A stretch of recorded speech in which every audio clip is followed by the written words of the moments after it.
Hi friends, free styles മലയാളത്തിലേക്ക് ഏവർക്കും സ്വാഗതം. അപ്പോൾ ഇനി ഞാൻ നിങ്ങൾക്ക് നമ്മുടെ പപ്പടത്തിൻ്റെ റെസിപ്പിയാണ് പറഞ്ഞുതരാൻ വേണ്ടി പോകുന്നത്. വളരെ വേഗത്തിൽ ഉണ്ടാക്കിയെടുക്കാൻ കഴിയുന്ന ഒരു റെസിപ്പിയാണ് നമ്മുടെ പപ്പടത്തിൻ്റേത്. പൊതുവേ നമ്മൾ കടകളിൽ നിന്ന് വാങ്ങാറാണ് പതിവ്. എന്നാൽ ഇനി മുതൽ നമുക്കത് വീട്ടിൽ തന്നെ ഈ വേഗത്തിൽ ഉണ്ടാക്കിയെടുക്കാൻ സാധിക്കുന്നതാണ്. അപ്പോൾ നമുക്ക് നേരെ പപ്പടം മേക്കിംഗ് വീഡിയോയിലേക്ക് കിടക്കാം. വീഡിയോയിലേക്ക് കിടക്കുന്നതിന് മുൻപ്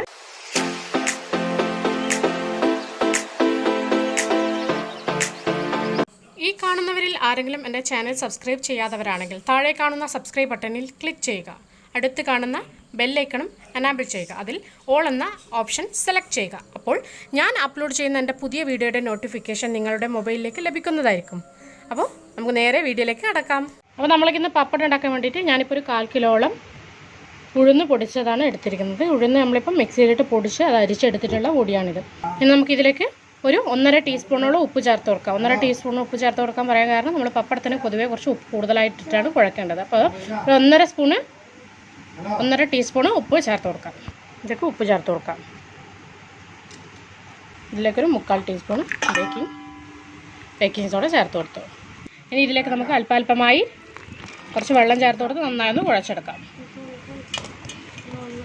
ഇത് കുഴച്ചെടുക്കുമ്പോൾ കുറച്ച് ടൈറ്റായിട്ടാണ് ഉണ്ടാവുക. നമ്മൾ സാധാരണ ചപ്പാത്തിക്ക് കുഴച്ചെടുക്കുന്ന ആ ഒരു പരുവത്തിൽ നമുക്ക് കുഴച്ചെടുക്കാം.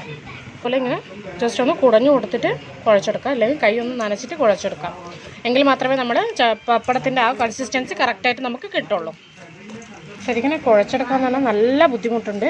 അപ്പോൾ ഇത് നന്നായി കുഴച്ച് നല്ല സോഫ്റ്റ് ആവുന്നവരെ ഒന്ന് കുഴച്ചെടുക്കുക. നമ്മൾ കുറേ സമയം എടുത്ത് കുഴച്ചാലും കുഴപ്പമില്ല. നല്ല സോഫ്റ്റായിട്ട് വരുന്നവരെ കുഴച്ചെടുക്കാൻ ശ്രദ്ധിക്കുക. അപ്പോൾ ഏകദേശം നന്നായി ഞാൻ കുഴച്ചെടുത്തിട്ടുണ്ട്. ഇനിയിപ്പോൾ ഇത് നല്ല ഹാർഡായിട്ട് തന്നെയാണ് ഇരിക്കുന്നത്. അപ്പോൾ ഇത് നമുക്ക് കുറച്ച് സോഫ്റ്റ് ആക്കാൻ വേണ്ടിയിട്ട് നമുക്ക് ക്ലീൻ ആയിട്ടുള്ളൊരു സർഫേസിലേക്ക് ഇത് ഇതുപോലെ മാറ്റും. അതുപോലെ നിങ്ങൾ ഇഞ്ചി വെളുത്തുള്ളിയൊക്കെ കുത്താൻ എടുക്കുന്ന ഇതുപോലത്തെ കല്ലുണ്ടെങ്കിൽ ഇതുപോലെ ഇങ്ങനെ നന്നായി ടാപ്പ് ചെയ്ത് കൊടുക്കാം. മാവ് നന്നായി സോഫ്റ്റായിട്ട് വരും. ഇതുപോലെ നന്നായി കുത്തി കൊടുക്കാം. എന്നിട്ട് ഇതുപോലെ വീണ്ടും 2ആയി മടക്കിയിട്ട് വീണ്ടും ഇതുപോലെ കുത്തി കൊടുക്കാം. നമ്മുടെ മാവ് നല്ല സോഫ്റ്റ് ആവും. ഇതുപോലെ കുറേ പ്രാവശ്യം ഇങ്ങനെ കണ്ടിന്യൂ ചെയ്യാം. അപ്പോൾ ഇത് നന്നായി ഞാൻ കുഴച്ചെടുത്തിട്ടുണ്ട്. നമുക്കിത് നല്ല റോള് പോലെ ഇങ്ങനെ ഉരുട്ടിയെടുക്കണം. അതുപോലെ നന്നായി ഒന്ന് ഉരുട്ടിയെടുക്കാം. നല്ല വലിയ നീളത്തിൽ റോള് പോലെ ഉരുട്ടിയെടുക്കാം. അപ്പോൾ ഇത് ഇത്രയും വലിയ നീളത്തിൽ ഉരുട്ടിയെടുത്തിട്ടുണ്ട്. അതുപോലെ തന്നെ ഇത് 4 പീസായിട്ട് കട്ട് ചെയ്തിട്ട് വീണ്ടും നമുക്ക് ഇതുപോലെ ഉരുട്ടിയെടുക്കാം. അപ്പോൾ ഇതുപോലെ 4 പീസുകളായിട്ട് ഞാൻ കട്ട് ചെയ്തെടുത്തിട്ടുണ്ട്. നമുക്കിത് ഓരോരോ പീസായിട്ട് ഇതുപോലെ നന്നായി ഒന്ന് ഉരുട്ടിയെടുക്കാം. അപ്പോൾ ഇത് ഇതുപോലെ നന്നായി വലിങ്ങനെ ഉരുട്ടിയെടുത്തിട്ടുണ്ട്. നമുക്കിത് ഈ ഒരു സൈസിലുള്ള വണ്ണത്തിലാണ് നമുക്ക് കട്ട് ചെയ്ത് എടുക്കേണ്ടത്. അപ്പോൾ ഇതെല്ലാം നമുക്ക് ഈ ഒരു സൈസിൽ കട്ട് ചെയ്തെടുക്കാം. അപ്പോൾ ഇതെല്ലാം തന്നെ നമ്മൾ കട്ട് ചെയ്ത് എടുത്ത് വെച്ചിട്ടുണ്ട്. നമുക്കിതുപോലെ ബാക്കിയുള്ളത് ഉരുട്ടി ഇതുപോലെ കട്ട് ചെയ്ത് എടുത്ത് വയ്ക്കാം. അപ്പോൾ നമ്മളെല്ലാം മാവും ഇതുപോലെ കട്ട് ചെയ്ത് എടുത്ത് വെച്ചിട്ടുണ്ട്. നമുക്കിത് പരത്തിയെടുക്കാം. ഇത് പരത്തിയെടുക്കാൻ വേണ്ടിയിട്ട് ഞാനിപ്പോൾ ഒരു ചപ്പാത്തിയുടെ കട്ടയാണ് എടുത്തിരിക്കുന്നത് പരത്താൻ വേണ്ടിയിട്ട്. അപ്പോൾ ചപ്പാത്തിയുടെ കോലും മൈദപ്പൊടി കൊണ്ട് ഇങ്ങനെ ഒന്ന് ഇതായി കൊടുക്കണം. എന്നിട്ട് നന്നായി നമുക്കിത് ഒന്ന് പരത്തിയെടുക്കാം. ഇതുപോലെ നല്ല നേർങ്ങനെ പരത്തിയെടുക്കാൻ ശ്രദ്ധിക്കുക. വളരെ നേരിയ രീതിയിൽ പരത്തിയെടുക്കാൻ ശ്രദ്ധിക്കുക. ഇതിങ്ങനെ എല്ലാം നമുക്ക് ഇതുപോലെ പരത്തിയെടുത്തിട്ട് ഇതുപോലെ ഇങ്ങനെ വെച്ച് കൊടുക്കാം. അതുപോലെ എല്ലാം നമുക്ക് പരത്തിയെടുത്ത് ഇതുപോലെ വെച്ച് കൊടുക്കാം. അപ്പോൾ നമുക്ക് കടയിൽ നിന്നൊക്കെ വാങ്ങിക്കുന്ന ഷേപ്പിൽ വേണമെന്നുണ്ടെങ്കിൽ നമുക്കിതുപോലെ റൗണ്ട് ഷേപ്പുള്ള ഒരു പാത്രം എടുത്തിട്ട് ഇതിങ്ങനെ വെച്ച് നന്നായി പ്രസ് ചെയ്തിട്ട് കട്ട് ചെയ്തെടുക്കാവുന്നതാണ്. അപ്പോൾ നമുക്ക് കടയിൽ നിന്നൊക്കെ വാങ്ങിക്കുന്ന ആ വിധത്തിലുള്ള റൗണ്ട് ഷേപ്പിലുള്ള പപ്പടം കിട്ടും. നമ്മളിവിടെ നല്ല റൗണ്ട് ഷേപ്പുള്ള ഒരു പപ്പടം റെഡിയാക്കി എടുത്തിട്ടുണ്ട്. അപ്പോൾ നിങ്ങൾക്കിത് കാണിച്ചു തരാൻ വേണ്ടി ഇങ്ങനെ ചെയ്തതേ ഉള്ളൂ. ഞാനിപ്പോൾ കുറച്ചിങ്ങനെ പരത്തി വെച്ചിട്ടുണ്ട്. ഇപ്പം നല്ല ഷേപ്പോ അങ്ങനെയൊന്നും ഇല്ല. വെയിലത്ത് വെച്ച് ഉണക്കണം. നിങ്ങളുടെ കയ്യിൽ മൈക്രോവേവ് അവൻ ഉണ്ടെങ്കിൽ അതിൽ വെച്ചിട്ട് നമുക്കിങ്ങനെ ഒന്ന് ഡ്രൈ ചെയ്തെടുക്കാവുന്നതാണ്. അപ്പോൾ ഇത് ഞാൻ നന്നായി വെയിലത്ത് വെച്ചിട്ട് നന്നായി ഉണക്കി എടുത്തിട്ടുണ്ട്. നമുക്കിത് ഒന്ന് ചുട്ടെടുത്ത് നോക്കാം. ഞാനിവിടെ ഒരു ചീനച്ചട്ടി വെച്ചിട്ടുണ്ട്. ഇതിലേക്ക് നമുക്ക് ആവശ്യമുള്ള എണ്ണ ഒഴിച്ച് കൊടുക്കാം.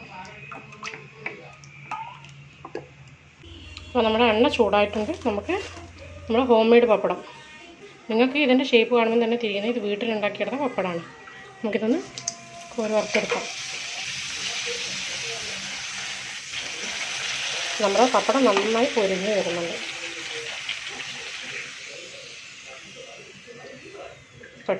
പെട്ടെന്ന് തന്നെ നമുക്ക് കോരിയെടുക്കാവുന്നതാണ്.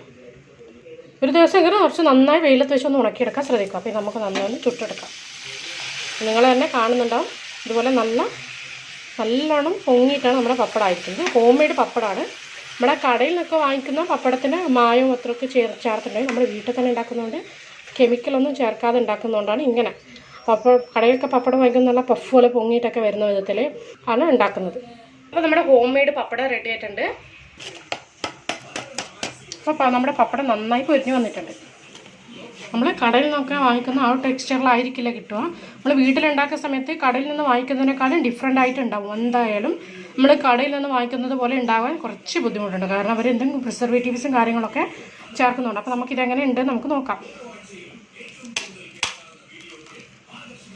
നമ്മുടെ പപ്പടം നല്ല ക്രിസ്പി ആയിട്ടാണ് വന്നിട്ടുണ്ട്. കുറച്ച് നല്ല ക്രിസ്പി ആയിട്ടാണ് ഉള്ളത്. അപ്പോൾ നമ്മുടെ പപ്പടം റെഡി ആയിട്ടുണ്ട്. അപ്പോൾ ഇതിൻ്റെ ടേസ്റ്റ് എങ്ങനെയുണ്ട് ഞാൻ നോക്കട്ടെ.